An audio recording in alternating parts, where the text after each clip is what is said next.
Ini rahasia. Ya. Inilah rahasia. Makanya diturunkan role modelnya untuk kita ikuti. Dari mulai bacaan zikirnya, doa-doanya, cara menyikapinya, sampai juga diberikan oleh Allah jalan untuk menyelesaikannya. Ada. Setiap Anda baca Quran, yakini, amalkan. Bukankah para ulama bagian dari mujahid fisabilillah? Berapa banyak para ulama yang mengangkat tangannya dikabulkan? Di doa ulama itu kalau benar kealimannya, kalau benar ilmunya dan khasyahnya kepada Allah, itu hujah di lisannya, bahkan firasatnya nyata. Jadi kalau kita ingin cepat dikabulkan doanya, dituntaskan persoalan di hidupnya, maka kata Allah rumusnya tingkatkan apa? Takwa. Sekarang kita ingin tingkatkan takwa, apa rumusnya? Takwa itu formulanya iman plus. Nah, intinya di sini amal soleh. Jadi kalau kita kumpulkan amal soleh, kumpulkan, itu salah satunya ciri meningkatkan takwa. Kenapa takwa ditingkatkan? Untuk mengentaskan problem kehidupan kita. Apa ciri orang yang akan cepat kemudian dirahmati oleh Allah? Dengan menjadikan 4 contoh. Nabi, siddiqin, syuhada, satu lagi salihin, orang yang mengumpulkan amal soleh. Ingat, semua Bapak Ibu sekalian, ingat kalimat ini. Bonus yang Allah berikan kepada orang yang menjadikan 4 ini sebagai model dalam kehidupan, bonus cepatnya, maka amalan yang ia kerjakan akan mempermudah doa dia dikabulkan. Nabi banyak dikisahkan dalam Al-Quran, mulai dari kehidupan Nabi Adam, ya bagaimana memulai hidup di tempat baru. Kalau diturunkan tuh indah Pak Bu. Anda baru berumah tangga atau baru pindah komplek, pindah daerah, bagaimana memulai hidup di tempat itu? Bukankah diturunkan kisah Nabi Adam dalam membina awal rumah tangga di situ? Ya, kemudian memanage keluarganya. Kalau ada perselisihan bagaimana diselesaikannya? Kalau ada kekurangan bagaimana melengkapinya? Mulai kemudian ke masa Nabi Nuh alaihissalam, yang satu taat, yang lainnya kemudian mulai menyimpang, bagaimana mendakwahi mereka? Ada. Mulai ke masa Nabi Ibrahim alaihissalam, mulai ke masa Nabi Musa, ke masa Nabi Daud, Sulaiman, sampai dengan ke Isa. Kemudian diselingi dengan kisah Nabi Ayub alaihissalam ketika merasakan sakit, disempurnakan dengan kisahnya Nabi Yunus alaihissalam ketika dijahili di lingkungan pekerjaan. Kemudian juga ditambahkan dengan kisah Nabi Zakaria ketika berumah tangga belum dapat keturunan. Ada semua kan?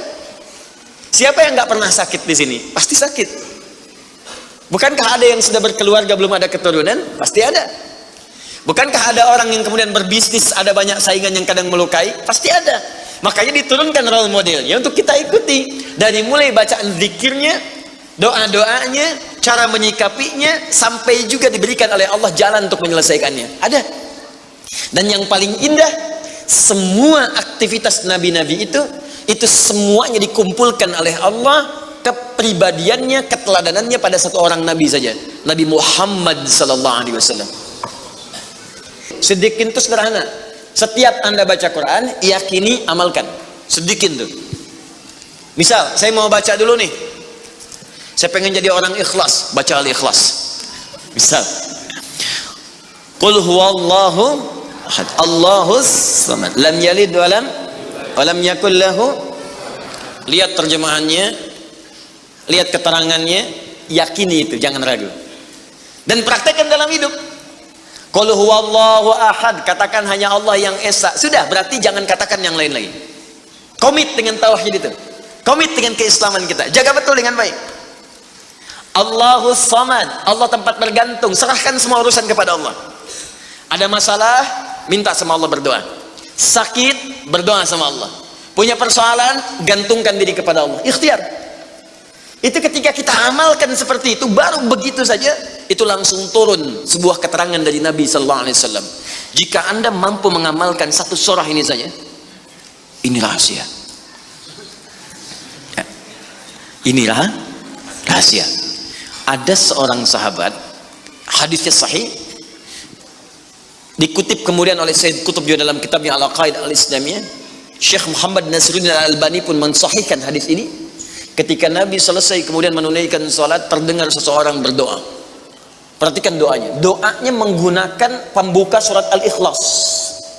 Saking yakinnya Siddiq dengan ayat ini, dan dia mengamalkan kandungan isi surahnya, dia membuka doanya dengan surah ini. Saking yakinnya dengan surah ini.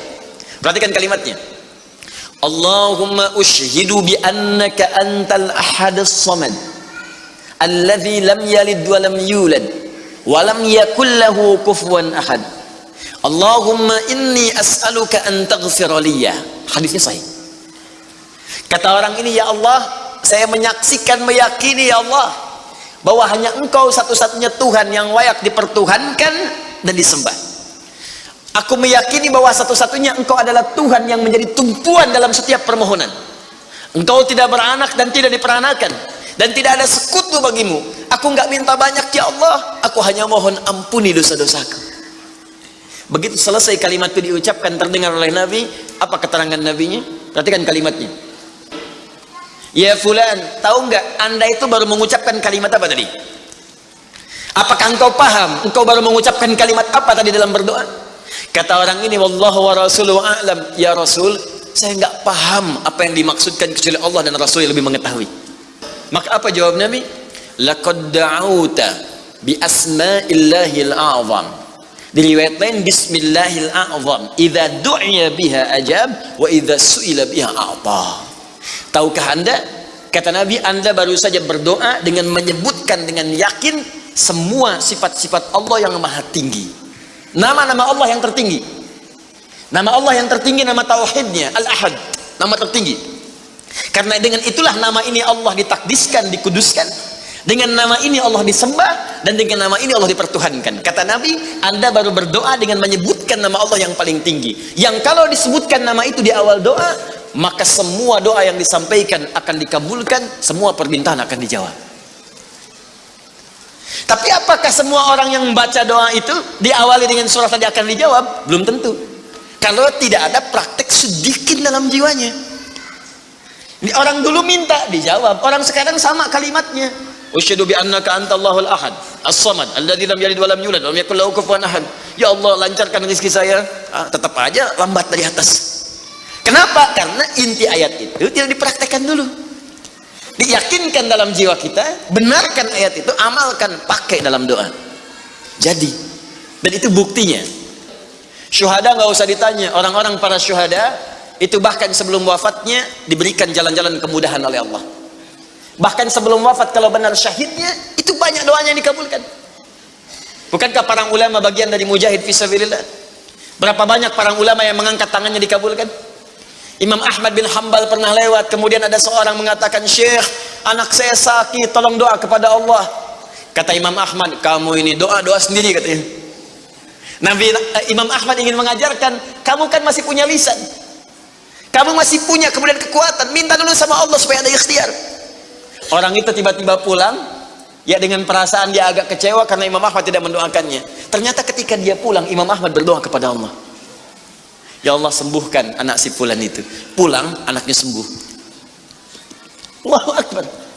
Ini doa ulama itu kalau benar kealimannya, kalau benar ilmunya dan khasyahnya kepada Allah, itu hujah di lisannya. Bahkan firasatnya nyata. Kadang dikasih dalam mimpi, kadang kemudian bermohon kepada Allah tanpa diketahui. Ada. Solihin juga demikian. Bahkan turun Quran surah ke-5 ayat 35. Ya. Paling kanan sebelah bawah, ya ayyuhalladzina amanu taqullaha wabtaghu ilaihil wasilah.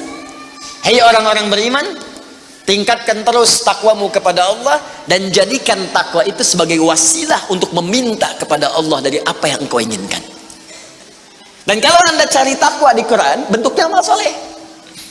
Tidak pernah kalimat takwa disebutkan dalam Al-Quran kecuali pada umumnya akan menyebut amal soleh.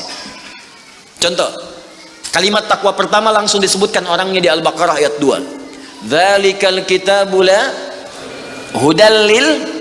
Siapa muttaqin orang takwa di sini? Sebutkan ayat 3 dan 4-nya. Alladzina yu'minuna bil ghaib wa yuqimunas. Al-Baqarah 183. Ya ayyuhalladzina amanu kutiba alaikumus iman. Ya ayyuhalladzina amanu kutiba alaikumus syiyam, puasa. Kama kutiba 'alal ladzina min la'allakum taqwa. Jelas? Maka ketika lihat rumusannya, lihat formulanya. Ini agak jarang dibahasnya. Perhatikan formulanya. Kata Allah di Quran surah ke-5 ayat ke-35. Ya ayyuhalladzina amanu. Hai orang-orang yang telah beriman. Alhamdulillah modal ini ada. Masih beriman? Alhamdulillah, berarti modalnya sudah ada kan? Nih, yang dipanggil ini. Hai orang-orang yang telah beriman. Ittaqullah. Tingkatkan takwamu kepada Allah. Yang diminta ini. Perhatikan rumusnya. Hai orang-orang yang telah beriman. Tingkatkan takwamu kepada Allah. Wabtaghu ilaihil wasilah. Dan carilah dengan peningkatan takwa ini wasilah untuk mengabulkan doa-doa yang kita mohonkan.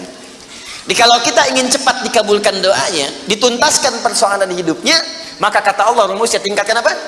Takwa. Sekarang kita ingin tingkatkan takwa, apa rumusnya? Takwa itu formulanya iman plus. Nah, intinya di sini amal soleh. Jadi kalau kita kumpulkan amal soleh, kumpulkan, itu salah satunya ciri meningkatkan takwa. Kenapa takwa ditingkatkan? Untuk mengentaskan problem kehidupan kita. Bahkan nanti ada yang belum berdoa, saking tingginya takwanya, itu masalahnya diselesaikan oleh Allah tanpa dia meminta. Dalilnya Ustaz, Quran surah ke-65 di akhir ayat kedua. Di akhir ayat kedua, di awal ayat ketiga. Wa may yattaqillaha yaj'al lahu makhraja wa yarzuqhu min haitsu la. Siapa yang mampu meningkatkan takwanya kepada Allah, salatnya meningkat dari yang fardu tambah sunnah, amalan hartanya meningkat dari zakat tambah infak, amalan Qurannya meningkat dari sekedar baca mulai kemudian tilawah atau mulai menghafalkannya, amalan puasanya meningkat dari Ramadan mencari sunnah-sunnahnya, tingkatkan. Maka pengertian persamaannya ya ja'allahu makhraja. Semakin meningkat takwanya, semakin aku tuntaskan semua persoalan kehidupannya. Di Bapak Ibu kayaknya nggak dapat masalah, padahal Anda tuh mengalami masalah sebetulnya. Cuman masalahnya sebelum dialami diringankan oleh Allah sehingga seakan-akan tak terasa. Ada yang langsung masalah dihadapkan di depannya, tapi diberikan ketenangan dalam jiwanya sehingga perasaannya nikmat saja. Padahal sebelumnya tidak begitu. Dientaskan persoalan, diberikan ketenangan, dan dipahamkan tentang nikmat yang diberikan. Ada orang yang minta dulu. Nah nanti orang soleh ini, solihin, itu diantara mereka bertawasul dengan amal solehnya. Ada yang sering bersolawat, tawasul dengan salawatnya. Ada yang sering infak, tawasul dengan infaknya. Pernah dengar kisah 3 orang yang sedang berjalan, kemudian tiba-tiba ada hujan, berlindung masuk ke sebuah gua. Begitu masuk di dalam gua itu, kisahnya sangat populer sekali, sampai ada di Sahih Al-Bukhari, sampai sekarang sering dikisahkan. 3 orang laki-laki sedang berjalan beraktivitas, tiba-tiba datang hujan deras, berlindung masuk ke dalam sebuah gua. Ketika duduk di gua itu, tanpa sadar batu dari atas menggelinding menutup ke dalam muka pintu gua itu. Pus, rap. Saking padatnya tidak meninggalkan celah yang cukup untuk mereka keluar. Akhirnya setelah reda, berusaha untuk mendorong. 3 orang nggak sanggup. 1 lemas, yang 2 dorong makin nggak sanggup. 1 lebih lemas, 1 orang dorong, ya sama betul-betul nggak sanggup. 3 aja nggak sanggup, 1 pengen dorong, nggak bisa. Akhirnya yang paham rumus ini, dari 3 orang itu mulai berkata kepada teman yang 2, ini mustahil kita bisa kemudian tuntaskan kecuali kita bertawasul dengan amal soleh yang pernah kita kumpulkan dalam hidup. Jika kita sudah merasa tak mampu sebagai makhluk, maka ini tanda dari Allah untuk meminta kepada Khalik. Dan disinilah kita disadarkan oleh Allah pentingnya amal soleh. Maka kalau kita sudah merasa amal soleh kita bermanfaat, bahkan bisa dipakai dalam doa, nanti akan semakin semangat amal solehnya. Itu rumus Pak Bu. Di sekarang banyak orang itu tidak mengerti kenapa mesti beramal soleh. Karena itu ketika diminta beramal, malas. Maka 3 orang itu bermohon dengan amalannya. Yang satu mengatakan, ya Allah, saya punya seorang ibu yang saya baktikan hidup saya untuk melayani beliau. Saya bekerja pulang kemudian tidak pernah saya mengambil sesuatu sebelum ibu saya dulu. Apa yang saya lakukan sebelum tidur, saya kemudian siapkan susu untuknya saat bangun, kemudian saya berikan terlebih dahulu. Saya tidak pernah menyentuh makanan sebelum ibu saya terlebih dahulu menyentuhnya. 1 kali saya datang, ya Allah, mendapati beliau sudah tertidur. Maka saya tidak berani menyentuh kemudian makanan itu. Dan saya punya kebiasaan ketika bangun saya siapkan air susu. Ya, saya bayangkan ibu memberikan ASI kepada saya, maka sekarang saatnya saya memberikan susu kepadanya. Kemudian saya tunggu di sampingnya, saya sampai ibu saya tertidur sampai bangun. Ketika dia bangun, saya tidak pernah terangkan kepadanya bahwa saya memegang nampan itu dari sejak malam sampai dia bangun. Kemudian saya tuangkan, saya minumkan kepada beliau, setelah beliau menyentuh baru saya makan. Kalau ini menjadi amal soleh yang pernah saya kerjakan ya Allah dan Engkau ridha dengannya, mohon bebaskan kami dari kungkungan batu ini. Yang tadinya tidak bergerak, begitu didorong bergeser. Mau keluar masih susah. Ya, ini pertanda dari Allah ingin mendengar semua amalan-amalannya supaya adil terdengar keseluruhannya. Kedua, ya Allah, saya pernah mimpin suatu perusahaan. Kalau bahasa kita sekarang, saya pernah punya bisnis ya Allah. Kemudian ada karyawan saya, tiba kemudian pamit meninggalkan pekerjaan, tapi gajinya belum saya berikan. Lantas saya simpan gaji itu, dia tak kunjung datang. Kemudian saya berinisiatif ya Allah untuk menjadikan gajinya dia sebagai modal, karena khawatir kalau pulang nilainya sudah berkurang. Maka dibelikanlah oleh saya Allah kambing. Kemudian dikelola kambing itu. Sampai bertahun-tahun datang, kambingnya sudah penuh ya Allah dengan berbagai kandang. Ternak sudah banyak, selapangan sudah kumpul. Begitu dia datang, saya berikan kepadanya semuanya itu, dia mengatakan, kamu bercanda ya? Gaji saya kan cuma 1 juta, kenapa dibalikin tiba-tiba ada 1000 kambing? Orang ini mengatakan, kamu bercanda? Kata orang tadi, tidak, saya tidak bercanda, tapi ini hak kamu yang saya kembalikan. Dikisahkan kisahnya, saya belikan kambing, saya jaga dengan rawat dengan baik. Lantas dia mengambil semua kambing itu ya Allah, tanpa memberikan kepadaku sedikit pun. Apa yang terjadi? Maka aku pun ya Allah menerima dengan berharap ridhomu saja tanpa meminta imbalan sedikit pun darinya. Dia pergi meninggalkanku, aku mengharap ridho darimu. Maka aku bermohon kepadamu ya Rabb, kalau dengan itu kemudian engkau ridho, maka bebaskan kami dari kungkungan batu ini. Didorong, geser lagi. Perhatikan bagian yang ketiga ini. Ini tidak mudah karena termasuk bagian dari dosa besar. Meninggalkan dosa besar mendatangkan anugerah yang berlimpah tanpa batas. Ya Allah, dulu aku seorang rentenir.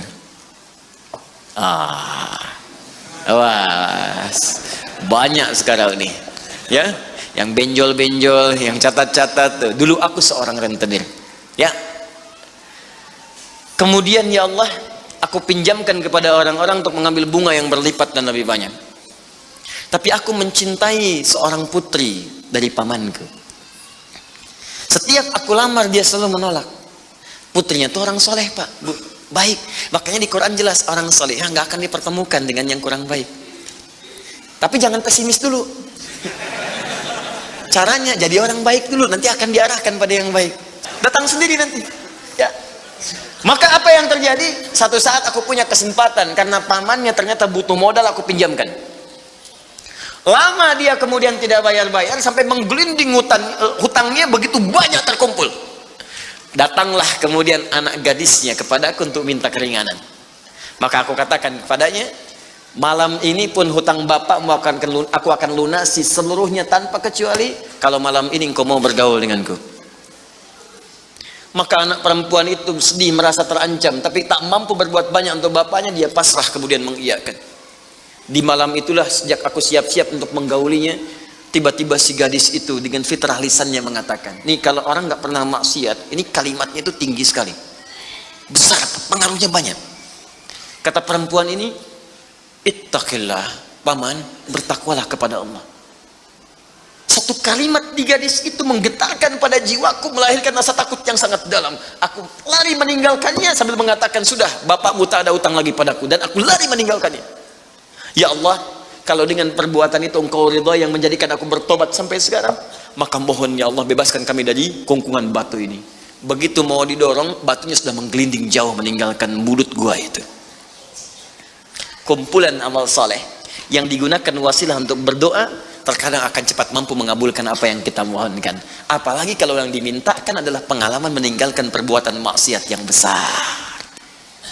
Kadang maksiat-maksiat itu jangan diikuti, jauhi, tinggalkan. Nanti saat butuh minta dengan amalan itu boleh, ayatnya ada. Yang nyuruh Allah berarti Allah yang menetapkan jalan. Salah satu formulanya mengerjakan itu supaya semangat beramal soleh.